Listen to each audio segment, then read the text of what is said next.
on behalf of Vasavi Nursing Home 1285 వారాలు health education programme. మనం ఈ హెల్త్ ఎడ్యుకేషన్ ప్రోగ్రామ్ వెళ్ళే ముందు డాక్టర్ చెప్పిన మాటలు పెట్టడం, ఈరోజు ఐఎంఏ ద్వారా ర్యాలీలో పాల్గొనడం మనస్సును కాల్చివేసే ఒక 2 నిమిషాలు. ఎందుకంటే తోటి వైద్య విద్యార్థిని డాక్టర్ దారుణంగా అమానుషంగా బలాత్కారం చేయబడి హత్య గావించబడి, ఇలా ఏమి డాక్టర్ అయితేనే మీరు స్పందిస్తారా?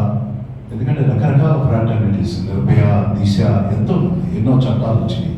చట్టాలు వచ్చినంత మాత్రాన మానవ మృగాలు మారుతున్నాయా అంటే, మరి ప్రస్తుత భారతదేశంలో ఇప్పుడున్న చట్టాలు ఈ స్టేషన్ బెయిల్ అని, కోర్టు బెయిల్ అని, ఈ కోర్టు కాదు పై కోర్టు, ఆ పై కోర్టు కాదు హైకోర్టు, సుప్రీంకోర్టు ఎక్కువైపోయి మనిషిలో, మానవ సమాజంలో ఫియర్ ఆఫ్ పనిష్మెంట్ అనేది లేకుండా పోయింది. మనం తప్పు చేసినా మనం పనిష్మెంట్ పొందకుండా తప్పించుకోగలం, వ్యవస్థల్ని హ్యాండిల్ చేయగలం.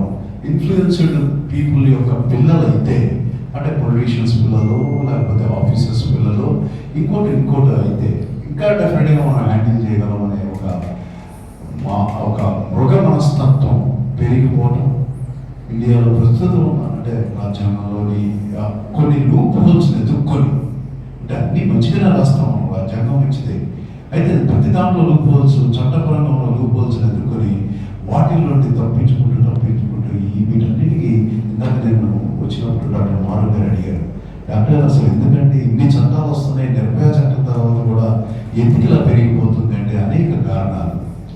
జన్యుశాస్త్రం, జీన్స్ ప్రకారం పర్సనాలిటీస్, ఆ కుటుంబంలో ఆ వ్యక్తులకి యాంటీ సోషల్ పర్సనాలిటీ, సైకోపత్ పర్సనాలిటీ, రకరకాల పర్సనాలిటీస్, ఈ పర్సనాలిటీస్లో ఎక్కువగా క్రైమ్ చేసి, క్రైమ్ పట్ల గిల్ట్ అనేది లేకుండా, పశ్చాత్తాపం లేకుండా, తప్పు చేశానన్న భావన లేకుండా జీవించే మనస్తత్వాలు ఉంటాయి.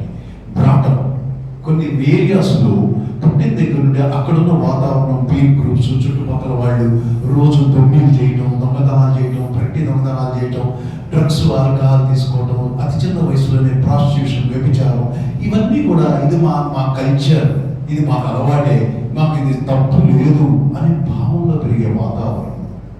మరి teenage, hormonal influence, gender attraction, అలాగే ఇంపాక్ట్ ఆఫ్ సోషల్ మీడియా. ఈరోజు చూస్తున్నాం, మన కాలం నుండి చూసుకుంటే ఇప్పుడున్న పిల్లలకి అతి చిన్న వయసులోనే ఆండ్రాయిడ్ ఫోన్ ఓపెన్ చేస్తే ఎన్నో పోర్న్ వీడియోస్, జీవితకాలం చాలా వీడియోలు చూడాలంటే అశ్లీలమైన వీడియోస్.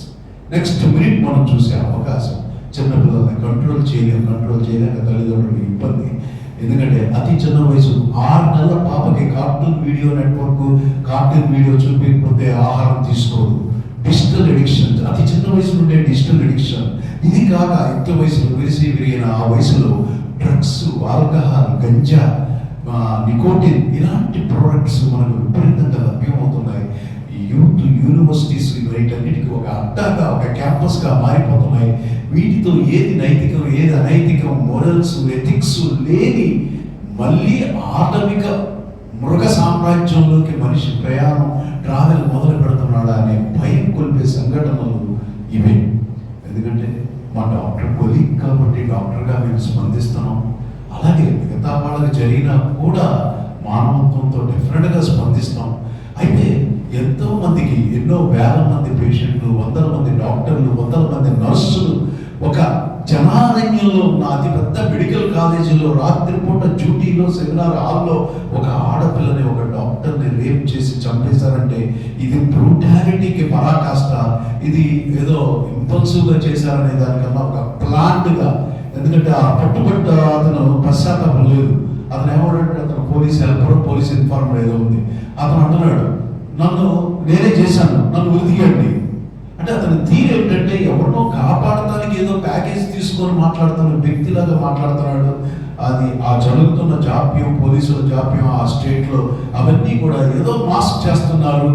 ఎవిడెన్స్, క్రైమ్ సీన్ని మొత్తం నాశనం చేయడం, ధర్నా చేసినప్పుడు గోండాలు ఎంటర్ అయ్యి, ఇవన్నీ కూడా బ్యాడ్ సంకేతాలు. అంటే ఇండియాలో తప్పు చేసినా కూడా దాన్ని ఏదో రకంగా హ్యాండిల్ చేస్తాం, మనకు అధికారం ఉంది, ఇన్ఫ్లుయెన్స్ ఉంది అని పిల్లల్ని సరిదిద్దాల్సిన ఆ తల్లిదండ్రులే వాళ్ళని కొమ్ము కాచి దాచి కాపు కాసి తప్పుని ఎంకరేజ్ చేసి వాళ్ళని తప్పు చేసే మృగాలుగా మారుస్తున్నామంటే ఇది చాలా శోచనీయమైన విషయం.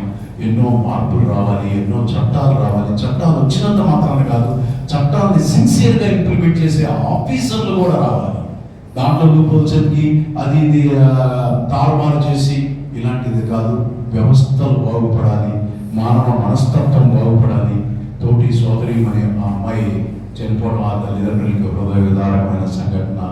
వాళ్ళకి భగవంతుడు మనశ్శాంతిని ఇవ్వాలని కోరుకుంటూ ఈరోజు డాక్టర్ గారు ఇంతటి బాధాతప్త సమయంలో కూడా మన ప్రోగ్రాం ఈ ప్రోగ్రాం మనకు సైంటిఫిక్గా హెల్త్ ఎడ్యుకేషన్ ప్రోగ్రాం ఎంతోమంది ప్రజలు ఫాలో అవుతున్నారు. ఇది మాత్రం ఆగడానికి లేదు అన్న సత్సంకల్పంతో దీన్ని ఆపకుండా వాయిదా వేయకుండా చేయడం జరుగుతుంది. Hats off.